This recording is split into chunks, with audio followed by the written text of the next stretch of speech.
오늘 하나님 말씀은 느헤미야서 2장 1절부터 8절까지의 말씀을 같이 보겠습니다. 아닥사스다 왕의 제20년 니산월에 왕 앞에 포도즙이 있었고 내가 그 포도즙을 들어 왕에게 드리니라. 그런데 내가 전에는 왕 앞에서 슬퍼한 적이 없었으므로 왕이 내게 이르되 내가 병들지 아니하였거늘 어찌하여 내 얼굴에 슬픈 기색이 있느냐? 이것은 다름이 아니라 마음의 슬픔이로다 하므로 그때 내가 매우 심히 두려워하며 왕에게 아뢰되 왕께서는 영원토록 사시옵소서.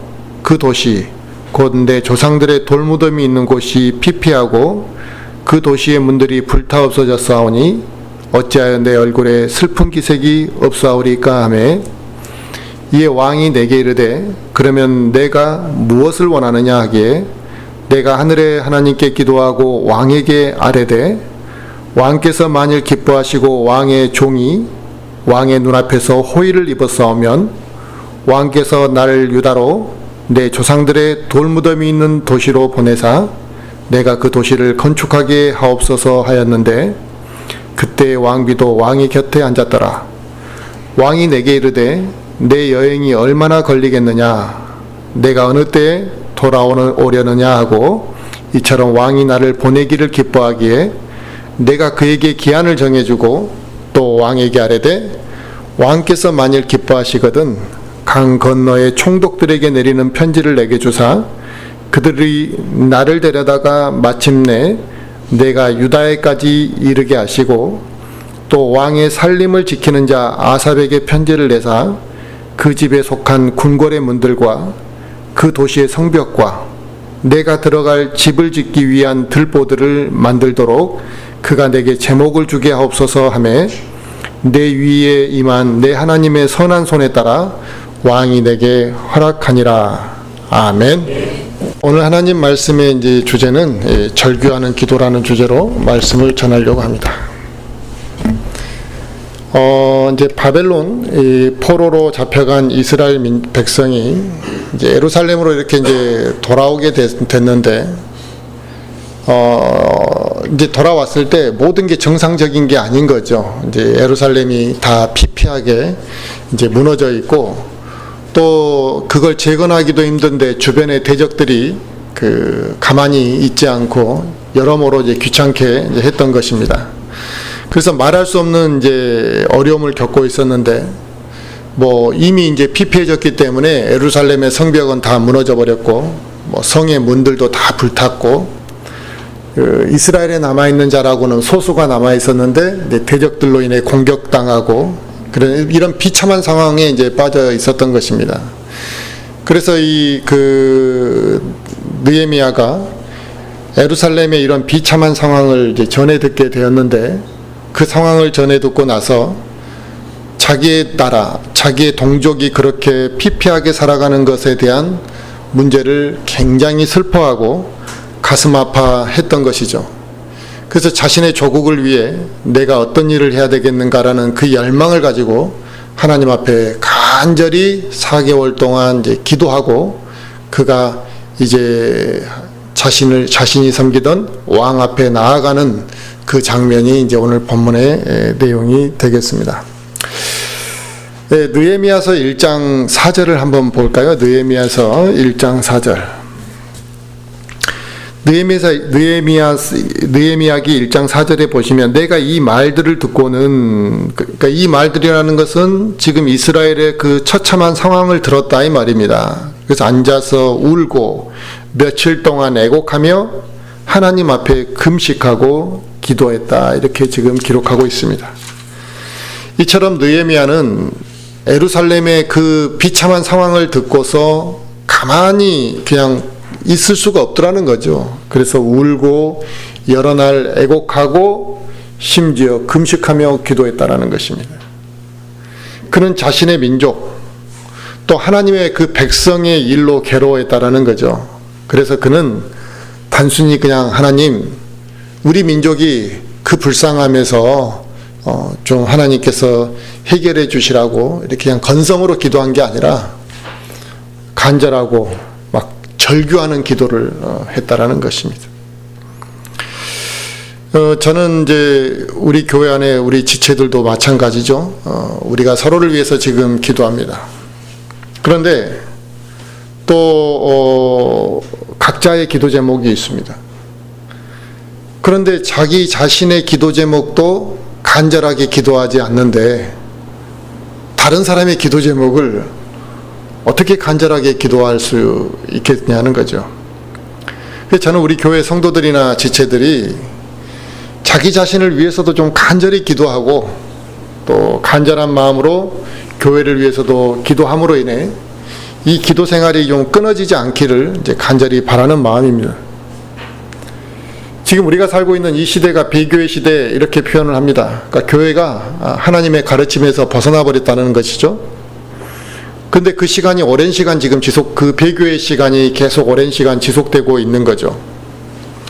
그리고 그 오랜 시간 동안 거짓 교리와 잘못된 섬김이 이제 뿌리를 내려서 많은 사람들이 이 거짓 교리를 듣고 거짓 교리를 배워서 이 거짓 교리에 물들다 보니까 바른 것과 잘못된 걸 지금 분별하지 못하는 그런 상황에 지금 현재 이 교회 시대가 처해 있습니다.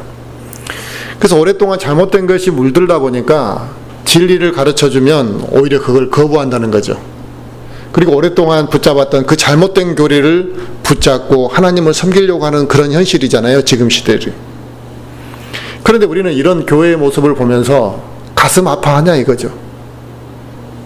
남일처럼 생각하고 전혀 우리는 무관심하게 살아오지, 하나님을 섬기는 이 그리스도인들이 이렇게 배교의 길로 걸어가고 하나님을 바르게 섬기지 않는 그 모습을 보면서 그저 나만 바르게 섬기면 된다, 이렇게 우리는 생각하는 경우들이 있더라는 것입니다.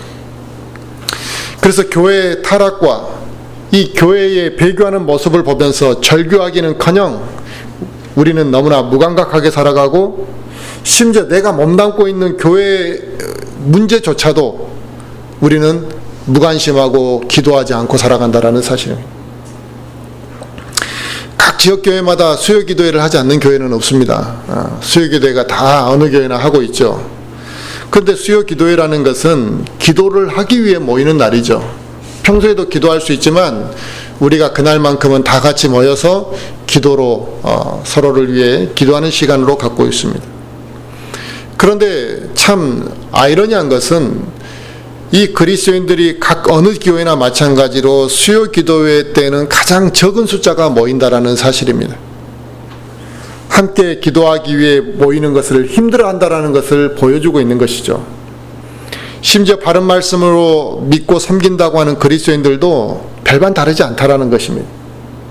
이런 모습을 볼 때 이건 매우 잘못되어 가고 있고 좀 안타까운 마음이 듭니다. 그렇다면 우리는 왜 이렇게 하나님 앞에 간절한 마음으로 이렇게 기도하지 못하는 것일까요? 왜 그런지 한번 우리가 왜 그런지 각자에게 질문해보고 그 문제의 원인을 좀 우리가 이제 알아야 되겠죠. 이렇게 절규하는 기도, 이건 느헤미야만이 해야 되는 것은 아니잖아요. 우리 믿음의 여러 유명한 믿음의 선배들이나 성경의 유명한 인물들만이 이렇게 절규하는 기도를 해야만 되는 것은 아니었습니다. 우리는 하늘에 계신 아버지, 그 아버지에게 왜 그 아버지를 그토록 우리가 간절하게 부르지 못하고 그 아버지에게 간절하게 그렇게 우리는 기도하려고 하지 않는 것인가? 저는 오늘 본문 말씀이 저와 또 우리 모든 지체들에게 이런 느헤미야와 같은 마음으로 기도할 수 있는 그 마음을 심어주는 계기가 되었으면 좋겠다 생각이 듭니다. 이 말씀이 그냥 느헤미야가 그렇게 기도했구나, 그게 아니라 나도 느헤미야처럼 기도할 수가 있어야, 기도해야만 되겠구나라는, 그리고 그렇게 변화되는 말씀이 되기를 바랍니다. 오늘 본문의 이 느헤미야는 자기 민족의 그런 비참한 사정을 듣고 난 이후에 이제 절규하며 이제 기도했지만, 그가 이제 그 원하는 민족이, 그 예루살렘이 회복되고 그 민족이 평안해지기 위한 그 바람은 쉽게 응답될 문제가 아니었습니다. 또 자기가 그와 같은 일에 무엇인가 보탬이 되기 위해서는 현재 자기가 섬기고 있는 이 아닥사스다 왕이라는, 자기가 현재 그 섬기고 있는 그 왕의 허락이 필요했던 것이죠.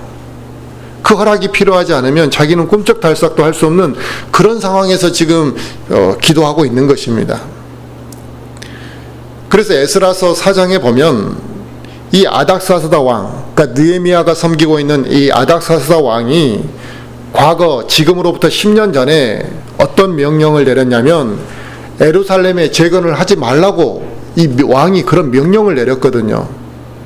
그렇기 때문에 이 재건을 중지시킨 왕의 명령이 10년 전에 이미 있었기 때문에 그걸 무시하고 신하가 가서 예루살렘을 자기 민족이라고 그 예루살렘을 재건할 수도 없는 상황이었습니다.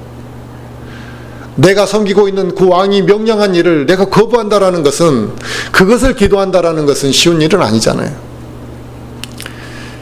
즉 느헤미야가 이제 왕이 예전에 내린 그 명령을 번복해 주시옵소서라고 청원해야 되는 그 상황이 있는 거죠. 그 청원을 해서 왕이 자기가 내렸던 그 명령을 번복해야지만 이 기도응답이 이제 이루어질 수가 있는 상황이었습니다. 그런데 그걸 청원한다라는 것은 그 당시에 어떤 상황입니까? 자기 목숨을 내거는 일인 거죠. 죽을 수도 있다라는. 왜? 왕의 명령에 자기가 반기를 드는 모습이 되는 거니까요. 그럼에도 불구하고 느헤미야는 그것을 포기하거나 불안해서 아예 기도를 안 해버리는 것이 아니라 그걸 위해서 절규하며 기도했다라는 사실이 중요한 문제입니다. 우리가 여기서 알 수 있는 것은 지금 내 자신이 하나님 앞에 드리고 있는 그 기도가 하나님의 뜻에 합당하고 선한 목적이라고 한다면 하나님께서는 분명히 응답해 주시는 거구나라는 것을, 우리는 그걸 믿고 그걸 알아야 되는 것이죠. 그게 지금 현실적으로 불가능하겠다, 아니면 어렵다, 이게 문제가 아니라 내가 지금 하나님 앞에 하고 있는 그 기도가 하나님의 뜻에 합당하고 선한 목적이라고 한다면 하나님께서 왜 들어주지 않으시겠는가라는 그 믿음이 우리에게 분명히 있어야만 한다는 것입니다. 야고보서 4장을 한번 우리가 한번 보겠습니다. 야고보서 4장.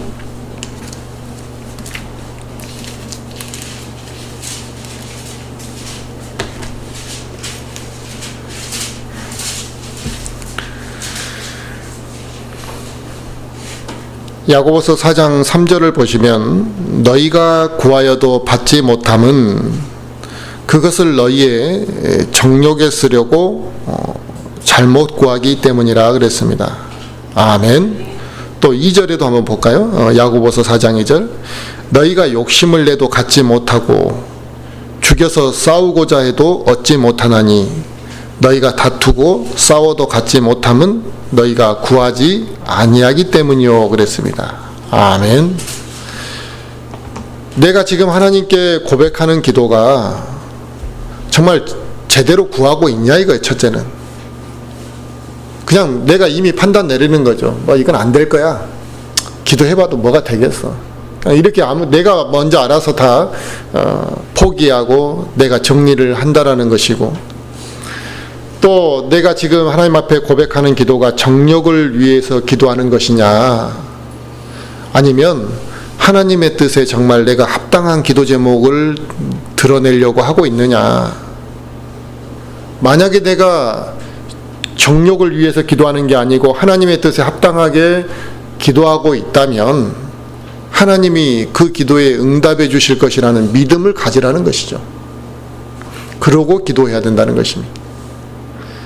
그러므로 내가 무엇을, 어떤 목적을 가지고 기도하고 있느냐. 그러니까 내 기도 제목이 지금 뭘 기도하고 있냐. 그러니까 아무 그냥 그 생각 없이 무심코 내 입에서 튀어나오는 그런 말들이 아니라 지금 내가 첫째 무엇을 기도하고 있느냐. 그리고 그 기도를 하는 목적이 무엇이냐를 잘 살펴보면서 우리는 기도해야 된다는 것입니다. 이제 느헤미야가 이제 왕 앞에 나아가야 될 그 어떤 이제 모임의, 왕이 회의를 주관했던 이제 왕 앞에 나가야 될 그 모임의 어떤 이제 시간이 되었던 것이죠. 그래서 느헤미야가 아닥사스다 왕 앞에 나아가니까 왕이 느헤미야에게 뭐라 그랬냐면, 내가 병들지 아니하였거늘 어찌하여 내 얼굴에 슬픈 기색이 있느냐. 너가 지금 병들어 있는 상태가 아닌 걸로 알고 있는데 병들지 아니었다면 어찌 내 얼굴에 그렇게 그냥 근심이 가득 차있고 무겁고 병든 사람처럼 보인다 이 말이죠. 느헤미야가 왕 앞에 나아가기 전 4개월 동안을 어떻게 했다고요? 애통하고 울면서 금식하며 기도해버렸잖아요.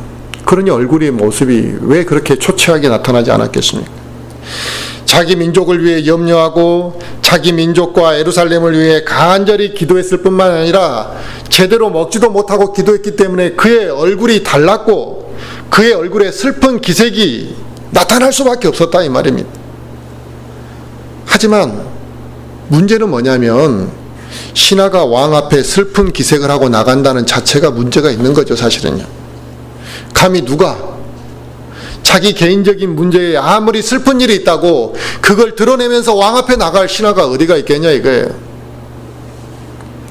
슬픈 일이 있다 할지라도 그걸 내색하지 않는 게 그 당시 신하의 본분이겠죠. 그런데 왕이 느헤미야를 보고 네 얼굴색이 좀 안 좋다 이런 말을 했다라는 것은 두려움을 느낄 이야기죠. 내가 처신을 지금 왕 앞에서 제대로 못하고 있구나. 이게 두려움을 느낄 이야기라는 거예요. 그래서 본문 오늘 그 느헤미야기 2장 2절에 보면 뭐라 그랬냐면 2장 2절에 왕이 내게 이르되 내가 병들지 아니하였거늘 어찌 내 얼굴에 슬픈 기색이 있느냐. 이것은 다름이 아니라 마음의 슬픔이로다 하므로 그때 내가 뭐라고요? 매우 심히 두려워했다는 것입니다.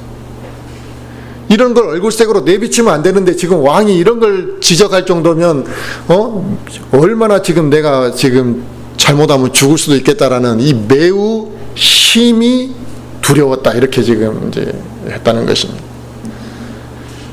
그러니까 느헤미야는 지금 일부러 그런 표정을 지은 것이 아니었는데 그럼에도 불구하고 그와 같은 모습이 나타남으로 인해 이게 지금 왕의 심기를 불편하게 하는 일이 될 수도 있었던 것이죠. 하지만 하나님께서는 이 느헤미야의 기도를 들어주셨던 것이죠. 그래서 느헤미야의 기도를 들으시고 응답을 하셨는데 어떻게 응답을 하신 거냐? 느헤미야의 그 느헤미야의 그 슬픈 마음과 표정을 사용하셨다는 것입니다. 그래서 왕이 먼저 입을 열게 하신 것이죠. 만약에 느헤미야가 그런 표정이 없었다면 왕이 먼저 그걸 물어볼 이유도 없었겠죠. 그래서 하나님께서는 느헤미야 입장에서는 그게 매우 두렵고 그렇게 고의적으로 한 게 아니었지만 하나님께서는 느헤미야의 그 슬픈 표정을 사용하셔서 왕이 입을 열도록 하셨고 그와 같은 질문을 했기 때문에 결국 느헤미야는 자기가 간절히 기도하고 있던 그 내용과 자기의 생각을 말할 수 있는 기회를 얻게 되었던 것이라 이겁니다. 느헤미야가 기도했던 그 제목은 처음에는 그게 얼마나 불가능한 이야기입니까? 누가 감히 또 그와 같은 기도 제목을 기도할 생각이나 했겠냐 이거죠. 들었을 때 그냥 슬퍼하고 말았을 일인데 그건 불가능한 일이었습니다. 하지만 그런 기도의 제목에 대해서 생각하지도 못했던 상황을 통해서 하나님께서는 느헤미야가 결국 예루살렘으로 갈 수 있는 그 길을 열어주셨다라는 것입니다. 지금도 우리가 살고 있는 이 삶 속에서 하나님의 전지전능하심은 우리의 생각을 초월해서 역사하신다는 것입니다. 내가 알 수 없는 여러 가지 방법들, 내가 생각하지도 못한 방법들을 통해서 역사하시는 경우들이 지금 이 순간도 많이 있고 무수히 매 순간 일어나고 있습니다. 근데 우리는 어떻게 이야기하느냐? 안 될 거다. 되겠냐? 그게. 기도하면서도 될지 안 될지 의심을 품고 기도한다. 바로 기도하는 자에게 하나님께서는 지혜도 주시는 것이고 또 적절한 때를 얻을 때까지 하나님께서 그를 인도하시는 것입니다. 그래서 주시는 것은 하나님이 알아서 하실 문제지 내가 왜 이때 안 주냐, 왜 빨리 안 주냐, 그걸 내가 말하고 판단할 문제는 아닌 것이죠. 그래서 야고보서 1장 5절에도 너희 중에 누구든지 지혜가 부족하거든 모든 사람에게 너그러이 주시고 꾸짖지 아니하신 하나님 앞에 구하라 이렇게 말씀하고 있습니다. 그리하면 주실 것이라고요. 근데 우리는 어려운 문제 닥치면 지혜를 달라고 기도하고 우리가 간구하는 것들에 그 하나님의 능력이 임할 거라는 의심 자체를 하지 아니하고 기도해야 된다는 것입니다. 이미 의심부터 하고 기도를 하게 되면 그건 성령님의 역사와 또 하나님의 능력을 체험할 수가 없는 것이죠. 우리가 구하는 것에 대해서 하나님께서 꾸짖은 적이 있으시냐 이거예요. 심지어 우리가 잘못 구했음에도 불구하고 하나님께서 우리 기도를 꾸짖으신 적은 없다 이거죠. 그리고 너그러이 주시겠다고 합니다. 그러므로 내 육신의 욕심만을 채우기 위해서 하나님의 뜻과 반대되는 것을 기도하지 않는다면 우리는 의심하지 말고 전적으로 구하라는 것이죠. 내가 부족해서 하나님께 모든 것을 솔직하게 고백하고 하나님께 도움을 청하는 것, 이게 뭔 문제가 되겠냐 이거예요. 그런데 먼저 기도하지 않고 쉽게 모든 것들을 내가 판단하고 결정하게 되면 하나님의 뜻을 생각하지 않고 내가 앞서서 모든 것들을 하게 된다는 것입니다.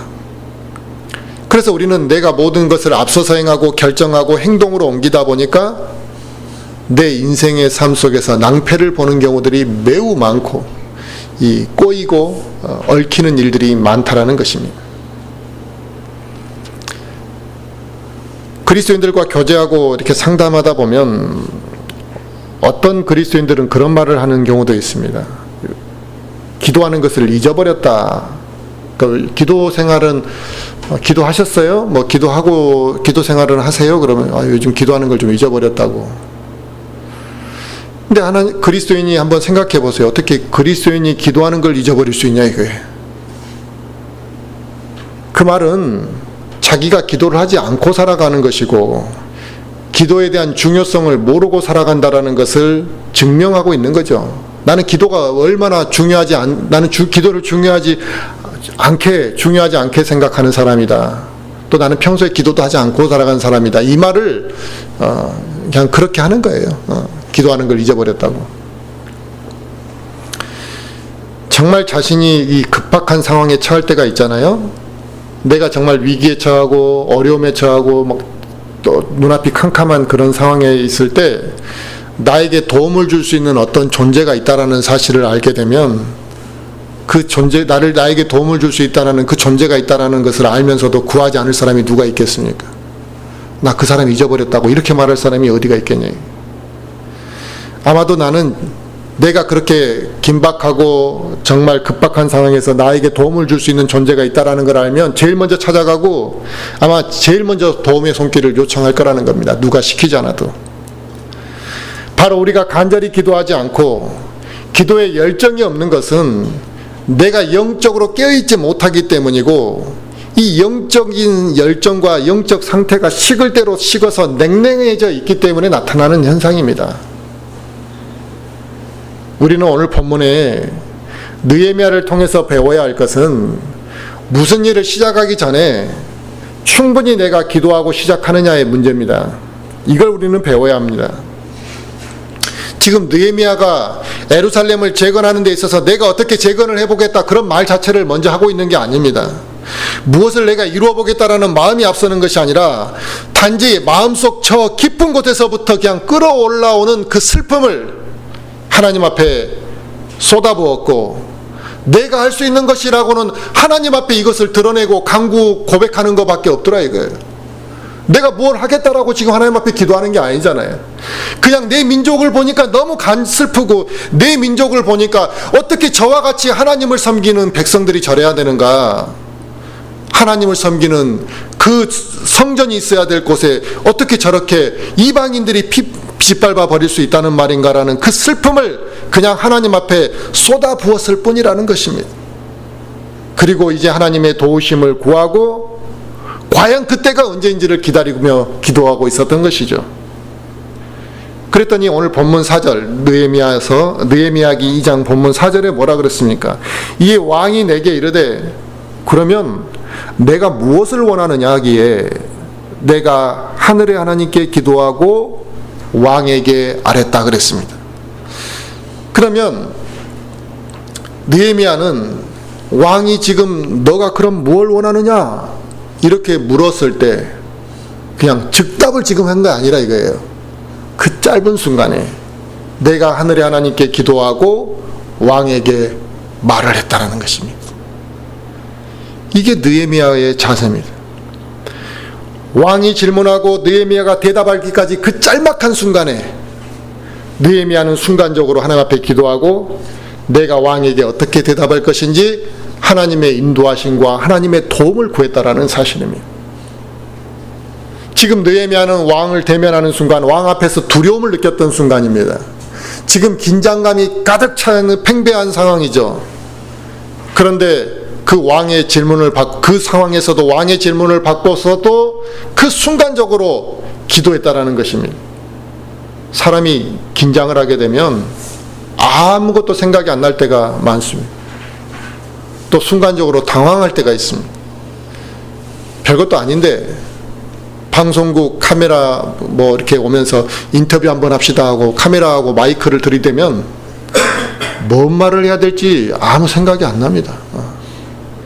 별거 아닌 대답인데도, 질문인데도 내가 무슨 말을 또 했는지도 기억이 안 난다. 이거 인터뷰를 하고 나서 막 심장 박동수가 막 이루 말할 수 없이 쿵쾅쿵쾅 뛰겠죠. 그러면 지금 오늘 본문의 왕 앞에 선 느헤미야는 어떻게 했냐 이거예요. 심히 매우 두려운 상황에서 왕이 그와 같은 질문을 던졌고 이제는 느헤미야가 얼마만큼 긴장된 상태에서 말을 했겠냐 이거예요. 또 한편으로는 자기가 정말 그토록 간절히 바래오던 그 기도의 제목들이 있었는데 그걸 말할 수 있는 이제 기회가 또 왔잖아요. 그러면 우리는 순간적으로 내 하고 싶은 말이 그냥 꼬여서 나가든지 아니면 막 주절주절 나갔을 수도 있잖아요. 하지만 느헤미야는 조급해하지 않았다. 그 짧은 시간에도 하나님 앞에 기도했다라는 것입니다. 이게 어떻게 가능한 일이냐? 느헤미야는 항상 기도하는 습관이 몸에 배어 있었기 때문에 이게 가능했던 것이라 이겁니다. 우리가 다만 주의해야 될 것이 있습니다. 기도할 때 어떤 것을 주의해야 되느냐? 내가 간절히 바라던 것들이 우리 앞에 나타나면 그게 다 하나님의 응답이라고 섣불리 인정하는 것을 주의해야만 합니다. 너무 쉽게 이렇게 기도응답이라고 덥석 그런 것들을 잡게 되면 그 가운데는 하나님이 주신 게 아닌 게 하나님이 주신 것이 아니라 마귀의 유혹일 때도 있다라는 사실입니다. 하나님이 허락하신 게 아닌데 그냥 내가 보기에 내가 원하는 것과 너무나 흡사하니까 하나님의 기도응답이라고 받아들이게 되면 속을 수도 있습니다.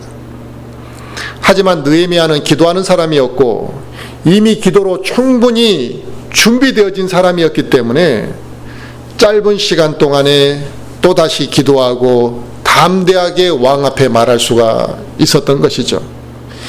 이것은 평소에 기도하지 않는 사람들이 밥 먹을 때 그냥 잠깐 몇 초 기도하는 그 개념이 아닙니다. 평소 기도도 하지 않다가 대충 하나님 앞에 감사합니다 하고 그냥 기도하고 그 밥을 먹는 그런 기도가 아니라 평소에도 매우 충분히 기도해 왔기 때문에 그 짧은 시간에 핵심만을 하나님 앞에 짧게 고백하고 하나님 앞에 간구할 수 있었던 것이겠죠. 우리 그리스도인에게 기도는 가장 강력한 무기입니다, 사실은. 그래서 이 기도는 우리 그리스도인의 의무이기도 하지만 또 하나는 특권이라는 거죠. 그리스도인이 아니면 누가 이와 같이 기도할 수 있는 특권이 있겠습니까? 그러하기에 기도 시간을 정해놓고 규칙적으로 기도하는 것, 꾸준히 기도하는 것은 그리스도인 각자에게 매우 유익한 것이라는 거죠. 기도하는 것이 습관이 되어 있지 않는 그리스도인들이 많죠. 그런데 이 기도하는 것이 습관이 되어 있지 않는 그리스도인들의 특징이 하나가 있습니다. 어떤 특징이냐? 결국 하나님과 교제를 하는 것이 불규칙한 특징이 있습니다. 그래서 하나님과 교제를 하는 것이 불규칙하기 때문에 결국 그 사람들은 영적으로 활력을 얻지 못한다라는 것입니다. 다니엘은 하루에 3번 기도했다 이렇게 말하고 있습니다. 매일같이 하루에 3번씩 계속 다니엘은 기도했다라는 것입니다. 다윗은 하루에 7번 주를 찬양했다 이렇게 말하고 있습니다. 그렇다면 나는 하루에 몇 번 주님과 교제를 하고 있냐 이게. 내가 하루에 몇 번이라도 좀 주님을 찾아가 보려고 하고 하나님과의 교제를 하려고 내가 하루에 몇 번을 그렇게 하고 있냐 이게. 근데 하루에 한 번도 우리는 못하는 경우들이 있다 이게. 그리스도인들 중에 술과 담배를 끊지 못하는 사람들이 있거든요. 그런데 술과 담배를 끊지 못한 이 그리스도인들의 공통점이 하나가 있습니다. 어떤 공통점이 있느냐? 그들은 주님과 교제가 매우 원활하지 않다라는 공통점이 있습니다. 술, 담배를 즐기는 사람치고 주님과의 교제가 깊고 풍성한 사람을 찾아보기가 어려울 겁니다. 그들은 술과 담배를 끊는 것이 힘들다고 말하죠. 잘 끊기 어렵습니다. 술 끊고 담배 끊는 게 그게 쉽지가 않네요 라고 말하지만 사실 그건 술과 담배를 끊는 게 어려운 게 아니라 끊을 마음이 없는 거죠. 끊을 마음이 없기 때문에 못 끊는 것이지, 구원받은 그리스도인은 술과 담배를 끊고자 하는 마음만 있다면 못 끊을 이유가 전혀 없습니다. 왜냐? 하나님 앞에 우리가 기도할 수 있거든요. 하나님 앞에 간절히 기도하면 내가 진정으로 술과 담배를 끊고자 하는데 하나님 도와달라 하면 그 기도의 응답을 왜 받지 못하겠느냐 이거죠. 우리가 누군가를 미워하고 누군가를 험담할 마음이 생길 때마다 그때마다 5분씩 기도했다면 우리가 어떻게 됐을까요? 내가 무슨 일인가를 결정할 일이 있을 때마다 그 결정하기 전에 5분씩 미리 기도하고 그 모든 걸 결정했다면 내 인생은 어떻게 바뀌었을겠냐 이거예요. 우리는 하루도 무수히 많은 것들을 결정하거든요. 그러므로 느헤미야처럼 간절히 기도하고 항상 기도로 준비하는 자세는 우리가 반드시 배우고 우리에게 갖춰져야 될 기본적인 자세라는 것입니다. 그런데 이런 기본적인 자세도 갖춰져 있지 않다 보니까 영적 생활을 5년, 10년을 해도 신앙의 열매와 성숙이 나타나지 않는다는 것이죠. 느헤미야는 이제 왕으로부터 예루살렘 성을 재건해도 좋다라는 이 허락을 받았거든요. 근데 그 허락을 받은 것에 대해서 그는 뭐라고 이야기했냐면 내 하나님의 선한 손에 따라 내 왕이 내게 허락했다 이렇게 지금 표현하고 있습니다. 내 하나님의 선한 손에 따라 왕이 내게 허락했다 이렇게 표현하고 있다. 그 왕이 허락해 준 것이라 이렇게 표현한 게 아니라 하나님의 선한 손에 따라서 이렇게 된 것이라고 표현하고 있습니다. 즉 불가능하게 느껴졌던 그 상황을 가능하게 한 것은 전적으로 하나님의 인도하신 가운데 일어난 것이다 이렇게 말하는 것이죠. 느헤미야는 내가 노력했다, 내 능력으로 했다, 내가 세상에 그와 같은 지위가 있었기 때문에 왕에게 그렇게 한마디라도 할 수 있었다, 이게 가능한 일이었다라고 말하지 않고 오직 하나님의 인도하심이었다, 그것뿐이었다라고 고백하고 있다는 거죠. 인간적으로 볼 때 노력으로는 이게 불가능한 일이었거든요. 하지만 인간이 볼 때 불가능한 일이지만 하나님께서 인도하시면 이 불가능한 것을 가능하게 하시더라는 거죠. 우리가 그와 같은 믿음과 그와 같은 자세로 우리가 기도한다면 우리의 기도가 막히지 않을 거라는 겁니다. 그런데 우리가 하나님의 인도하심을 잊어버리고 살아간다는 것입니다. 하나님의 능력과 그래서 손길이 아니라 내 능력을 의지하려고 하는 경향들이 불쑥불쑥 나타난다는 거죠. 나의 능력으로 지금 이 순간에 내가 이때까지 열심히 살아왔다, 그렇게 생각하는 사람들, 그런 사람들은 기도의 필요성을 느끼지 못할 거라는 겁니다. 왜 자기가 열심히 살아왔고 이 순간에 자기가 왔다라고 생각하는데 하나님께 더 기도해야 될 것을 느끼지 못하겠죠. 교회 안에도 보면 이 자기의 수고가 인정받지 못하면 실망하고 교회를 떠나는 사람들이 부지기수로 많습니다. 좀 목사가 이 사람을 좀 세워주고 좀 잘했다라고 인정해주고 막 이러면 기쁨이 넘치고 막 감사함이 하늘을 찌를 듯한데 열심히 한 거에 대해서 인정을 해주지 않으면 서운해한다는 것입니다. 하지만 이것은 매우 위험한 생각이죠. 우리는 무엇을 하더라도 하나님의 영광을 위해서 하나님의 영광만이 드러나도록 하는 것이지 내 영광을 받기 위해서 하는 것이 아니잖아요. 그런데 누군가에게 내가 인정받고자 하는 마음이 들거나 무슨 일을 하면서 나를 좀 드러내고 싶은 그런 마음이 내 안에서 이렇게 싹 튼다면 그때가 무엇을 해야 되느냐? 기도해야 될 때라는 거죠. 내 필요할 때만 기도하는 개념이 아니에요. 육신적으로 무엇인가를 요구할 때만 기도하는 것이 아니라 내가 누군가에게 인정받고 싶어하는 마음이 내 안에서 내 안에서 그런 마음이 들더라 이거예요. 어떤 일을 하든 간에. 또 내가 누군가에서 막 내 자신을 막 드러내고 싶고 막 이런 마음이 내 안에서 조금씩 싹 트오르면 그때가 기도해야 될 때라는 것입니다. 나의 육신의 기질을 잠재워 달라고 기도해야 됩니다. 이처럼 우리의 모든 일에 있어서 내가 정말 간절한 마음으로 기도한다면 모든 것은 하나님께서 선한 방법으로 인도해 주실 거라는 것이죠. 지금 나에게 주어진 것들, 내가 소유한 모든 것들이 100% 내 노력으로만 가능했겠냐는 것입니다. 절대 아닙니다. 더더구나 내가 예수 그리스도를 믿고 구원받은 사실, 내가 바른 말씀을 알게 되기까지 그 과정이 내 노력으로 됐냐 이게. 그건 하나님의 은혜가 아니었으면 불가능한 이야기겠죠. 그 외에도 예수 그리스도를 믿고 나서 지금 이 상황까지 오기까지 하나님께서 나를 인도해 주시는 모든 게 하나님의 은혜가 아니었다면 내가 지금 이 상황에 있었겠냐 이거죠. 성경 말씀 예레미야서 10장을 한번 찾아볼까요? 예레미야서 10장.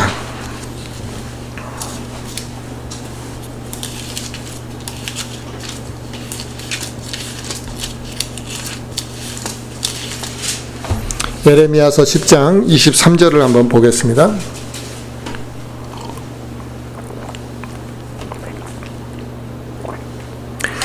예레미야서 10장 23절에 오 주여 내가 알거니와 사람의 길이 사람 자신에게 있지 아니하며 걷는 자의 걸음을 인도하시는 것이 그 사람에게 있지 아니하니이다 그랬습니다. 아멘. 사람의 길이 자기 자신에게 있는 게 아니다 이거죠. 그러니까 자기가 걷는 걸음도 자기가 걷고 싶어 하지만 그게 자기가 사실 걷고 싶은 대로 다 걷는 게 아니라 이거예요. 왜 발걸음을 인도하시는 분은 따로 있다 이거죠. 잠언 16장도 보실까요? 잠언 16장.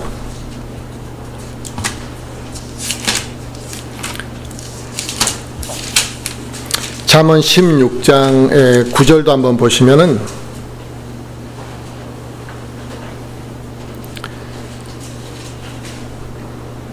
잠언 16장 9절입니다. 사람의 마음이 그의 길을 계획할지라도 주께서 그의 걸음을 인도하시느니라 그랬습니다. 아멘. 그러니까 내가 무엇을 해야 되겠다라고 계획을 다 세운다라는 것입니다. 사람들은. 하지만 그게 자기 계획대로 되더냐 이거죠. 주께서 그 사람의 걸음을 인도하신다는 것입니다. 결국 우리의 머리카락까지 세신 바 되신 하나님께서 우리의 삶을 주관하시고 인도하고 계신다라는 사실을 우리가 깨달아야 한다는 것입니다. 그러하기 때문에 우리가 항상 하나님 앞에 감사하고 내 삶의 주권을 인정하는 것이 중요하다. 내 머리카락까지 다 세고 계시고 내 발걸음을 인도하시고 모든 길은 하나님께서 모든 것을 다 주관하신다면 주권을 먼저 인정하는 것이 중요하죠. 아, 그렇습니다. 하나님의 뜻대로만 돼야 됩니다. 하나님께서 모든 것을 하실 수 있습니다. 그래서 내가 그렇게 겸손해지고 낮아진 가운데서 기도하는 것이 필요하지, 거의 하나님하고 동격 수준에서 하나님 나 이거 해주십시오. 나 이거 해야 됩니다. 이거 이렇게 해주시면 내 이런 거 하랍니다. 이것은 하나님의 주권을 인정하는 것이 아니죠. 세상 왕도 지금 이 느헤미야에게 자기 종의 그 갈급한 문제를 해결해 주기 위해서 은혜를 베푸는데 우리의 아버지 되시는 하나님께서는 우리의 갈급하는 문제를 왜 해결해 주지 않으시겠냐 이거죠. 문제는 내가 간구하지 아니하고 제대로 기도하지 않기 때문에 내 문제가 해결받지 못하는 것이죠. 문제는 하나님께서 우리의 기도를 듣지 않으시는 것이 아니라 우리가 바르게 기도하지 않는다는 것이고 간절하게 기도하며 살지 않기 때문이라는 것입니다. 그래서 느헤미야는 오늘 본문 5절에 왕께서 만일 기뻐하시고 왕의 종이 왕의 눈앞에서 호의를 입었사오면이라고 말하고 있는데, 지금 그 말은 뭡니까? 왕께서 기뻐하시고 이 왕의 종, 그러니까 저가 왕 앞에서 호의를 입었사오면 내 말 좀 들어달라 이거잖아요. 그 말은 왕의 신하된 자로서 자기는 임무를 충실했고 그 왕으로부터 신뢰를 얻고 있었다라는 것을 지금 의미하는 것입니다. 내가 이렇게 신뢰를 받는 자였다면 왕께서 내 말에 좀 경청해 달라는 거죠. 바로 우리가 이 세상의 일들, 또 이 세상에서 작은 일들, 이런 것들에 충실했을 때 그것을 하나님께서 사용하신다라는 것을 알 수가 있습니다. 만일 느헤미야가 왕 앞에서 인정받지 못한 사람이었다고 한다면 그는 왕 앞에 섰을 때 지금 이 생각을 담대하게 말할 수도 없었을 거고 하나님께서 그 느헤미야의 그런 것들을 사용하지도 않으셨을 거라는 겁니다. 그래서 우리가 이 세상 일을 아주 막 소홀히 하고 불성실하게 하고 이런 것들은 문제가 있는 것입니다. 우리가 이 세상에서 복음을 전할 때도 마찬가지입니다. 어떤 사람에게 예수를 믿으라고 복음을 전하는데 내가 불성실하고 게으르고 나태하게 살아간다면 내 입에서 나오는 이 복음의 메시지는 강력하게 증거될 수가 없다라는 것입니다. 하지만 그리스도인이 세상에 믿지 않는 자들과 섞여 살지만 그 믿지 않는 자들 앞에서 본이 되고 좋은 모습을 보였을 때는 그러한 부분들, 그 덕이 되는 그 좋은 부분들을 하나님께서 사용하시기 때문에 내가 복음을 전할 때 그게 아주 좋은 간증이 될 수 있다는 것이죠. 만약 느헤미야가 아무리 부르짖고 오랜 시간 금식을 하였다 할지라도 그가 행실로서 좋은 신하의 모습을 갖추지 못했고 왕에게 신뢰를 얻지 못하는 신하였다고 한다면 아마 지금 이 순간에 느헤미야는 왕에게 미움을 사고 죽었을 수도 있습니다. 그가 예루살렘을 재건하기 원하는 마음을 드러냈을 때 내 명령도 제대로 수행하지 못하는 놈이 그런 말을 해? 하고 죽였을 수도 있다는 거죠.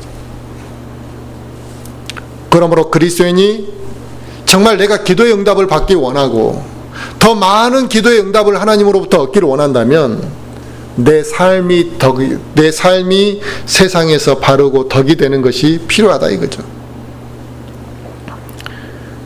오늘 본문을 통해 느헤미야의 간절하고 절규하는 그 기도에 하나님께서 어떻게 응답을 하셨는지, 그리고 그 기도가 얼마나 효과적이었는지, 그리고 느헤미야의 기도를 통해 과연 우리가 영적으로 어떻게 다듬어져야 하는지를 우리가 이 말씀을 통해서 교훈으로 얻을 수 있다 이거죠.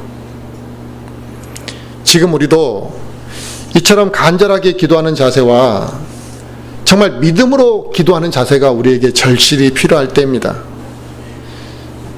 그리고 이처럼 기도로 훈련되고 내가 기도의 능력을 통해서 하나님의 일을 강력하게 수행하는 것이 필요하지 그냥 적당히 흉내만 내는 것이 우리에게 필요한 게 아니라 이거죠. 우리 주변에 기도해 줘야 될 사람들, 우리 주변에 기도할 사람들이 매우 많습니다. 또 이렇게 잘 살펴보면 기도할 내용도 되게 많습니다. 사건마다 기도할 일이 많다 이겁니다. 그런데 실제적으로 이 성도들과 교제를 해보면 기도할 제목들이 점점 줄어드는 것이죠. 사실 기도할 제목들이 풍성해야 되는데 기도할 제목들이 이렇게 줄어들고 있다는 것입니다.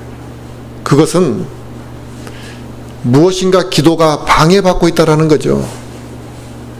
기도할 것들을 놓치고 있다는 것입니다. 그동안 내 자신이 기도하기를 게을리했다고 한다면 오늘 이 본문의 말씀 느헤미야의 사건을 통해서 이제는 우리가 기도의 열정을 갖게 되기를 바랍니다. 그리고 성령님의 그 충만함으로 내가 정말 기도할 수 있게 해달라고 기도하시기 바랍니다. 기도를 잘 못하는 사람들, 기도가 좀 뭔가 서투른 사람도 성령님으로부터 충만한 가운데 내가 기도할 수 있게 해달라고 왜 하나님 앞에 그런 기도를 안 하느냐 이거예요. 그러면서 나는 기도가 서툽니다. 기도를 잘 못합니다. 왜 그런 말부터 먼저 하냐 이거죠. 하나님, 성령님께서 나를 주장해 주시고 나에게 기도할 것들을 좀 알려달라고 기도하면 되는 것입니다. 또 주님의 일에서 관심을 좀 주님의 일에 대해서도 나에게 하나님께서 무엇을 원하시는지를 물어보고 관심을 좀 가지면 하나님께서 많은 것들로 기도할 것들을 알려주실 거라는 겁니다. 그렇게 되면 기도를 통해 내가 먼저 변화되겠죠. 또 우리 교회도 기도의 힘을 통해서 부흥의 역사가 일어날 거라고 우리는 믿습니다.